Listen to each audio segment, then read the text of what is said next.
ले आ गई मैं। क्या चाहते हैं आप मुझसे? क्यों आपके बंदे मुझे कॉल कर करके परेशान कर रहे थे? क्या बात है मिस शबनम, ना सलाम ना दुआ, आती आप मुझ पे बरस पड़ी। आप हमेशा गुस्से में क्यों रहती हैं? पहले तशरीफ रखें, फिर बातें भी होती रहेंगी। बताएंगे आपको कि आपको क्यों बुलाया है। लो रख दी। अरे एक बात बताएं, आप लोगों को मैं हमेशा गुस्से में क्यों रखती हूँ? अरे भाई ये मेरा गुस्सा नहीं है, मेरा बात करने का अंदाज है। जिसको देखो यही समझते हैं कि मैं लड़ रही हूँ, मैं गुस्से में हूँ। मैं गुस्से में नहीं हूँ, ये मैं बात कर रही हूँ। ओह अच्छा, तो ये बात कर रही थी आप। अच्छा खैर, मैं कह रहा था आप तशरीफ रखें ना। आप बैठे, मतलब बैग को क्यों रख दिया? ले जी बैठ गई मैं। अब बोले क्यों बुलाया मुझे? मिस शबनम, लोगों की पुरजोर फरमाइश पे हम आपका इंटरव्यू लेना चाहते हैं, बस इसीलिए आपको बुलाया। मैं तो इतनी बड़ी कोई सेलिब्रिटी हूँ नहीं, जरूर आप ही वेले होंगे जो मेरा इंटरव्यू लेना चाहते हैं। खैर जो पूछे जल्दी पूछे। हाँ, इससे पहले के सवाल शुरू किए जाए, मैं आपसे एक बात पूछना चाहता हूँ कि आपका नाम तो शबनम है, लेकिन आप हमेशा शोला क्यों बनी रहती हैं? आप क्यों गलती रहती हैं? सच कहते हैं आप, नाम मेरी अम्मा ने शबनम रखा था, लेकिन इन दुनिया वालों ने मुझे शोला बना के रख दिया। अरे मैं सीधी सादी चल रही होती, लेकिन इन लोगों को रास ही नहीं आता। जब तक ये लोग मेरे अंदर की मौंजुली का नहीं जगा देते ना, तब तक शाद नहीं होते। इसलिए मैं हमेशा शोला ही बनी रहती हूँ। दुनिया वाले तो खैर किसी हाल में खुश नहीं रहते। खैर ये बताएं, आजकल आपने वीडियो डालनी क्यों कम कर दी है? लोग कमेंट करके पूछते भी हैं कि आप पहले रोज डाल दी थी, अब आप दो तीन दिन बाद डालती हैं। कोई खास वजह?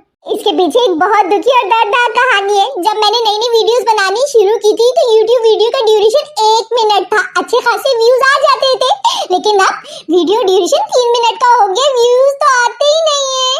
500, 400, 1000 बस।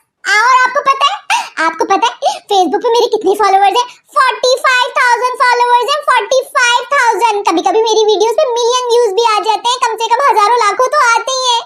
मैं अपनी वीडियोस के आखिर में कहती भी हूँ, बखिया कहानी जाननी हो तो यूट्यूब पर चक्कर जरूर लगाना। लेकिन मजाले किसी ने यूट्यूब पर चक्कर भी लगाया।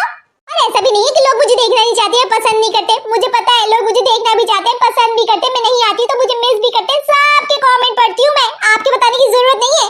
ऐसी पसंद और मोहब्बत का क्या फायदा जब आप मेरे कहने पे फेसबुक से यूट्यूब तक नहीं जाते? यार क्या मैं आपको इंग्लिस्तान थोड़ी ना भेज रही हूँ जो आप थक जाएंगे। एक एप्लीकेशन से दूसरी एप्लीकेशन भेज रही हूँ, लेकिन नहीं, लोग जाना ही नहीं चाहते। अब आप ही सोचे 45,000 जो मेरे फॉलोवर्स हैं, अगर वो फेसबुक वाले उठ के यूट्यूब पे चले जाए तो क्या तहलका मच जाएगा यूट्यूब पे। लेकिन नहीं, कोई मेरा भला ही नहीं चाहता। इतना बड़ा दुख बर्दाश्त करती हूँ, उसके बावजूद भी वीडियोस बनाती हूँ। 2 दिन छोड़ के ही सही, लेकिन बनाती तो हूँ ना। और खासकर उन लोगों के लिए बनाती हूँ जो कमेंट करके कहते हैं कि कहाँ गायब है आप। मैं उनकी मोहब्बत की कदर करती हूँ, समझती हूँ, लेकिन मुझे कोई नहीं समझता। मेरे साथ भी तो पेट लगा हुआ है ना। ये फेसबुक वाले व्यूज तो दे देते, लेकिन पैसे नहीं देते। मुझे कोई नहीं समझता। काफी दुख भरी दास्तान है आपकी। आपके लिए कुछ ठंडा मंगवाऊं? नो थैंक्स, कोई जरूरत नहीं है। शबनम ये कोला पेप्सी पे बिकने वालों में से नहीं है। क्या बात कर दी आपने। मैं तो गर्मी की वजह से मंगवा रहा था। खैर वो सब छोड़े, ये बताएं कि आपके फॉलोअर सब्सक्राइबर कहाँ कहाँ के? कुछ आइडिया है आपको? सब पता है, सारी खबर है मुझे। लोग मुझे मिनी जासूस कहते हैं। मुझे पता है कि मेरे चाहने वाले कहाँ कहाँ मौजूद हैं। अच्छा, तो कहाँ कहाँ के? देखिए ज्यादातर फॉलोवर, सब्सक्राइबर और व्यूअर्स तो मेरे पाकिस्तान और इंडिया के ही हैं, लेकिन लोग मुझे सात समंदर पार से भी देखते हैं। इक्का दुक्का ही सही, लेकिन देखते हैं। जैसे कि कनाडा, यूके, ऑस्ट्रेलिया,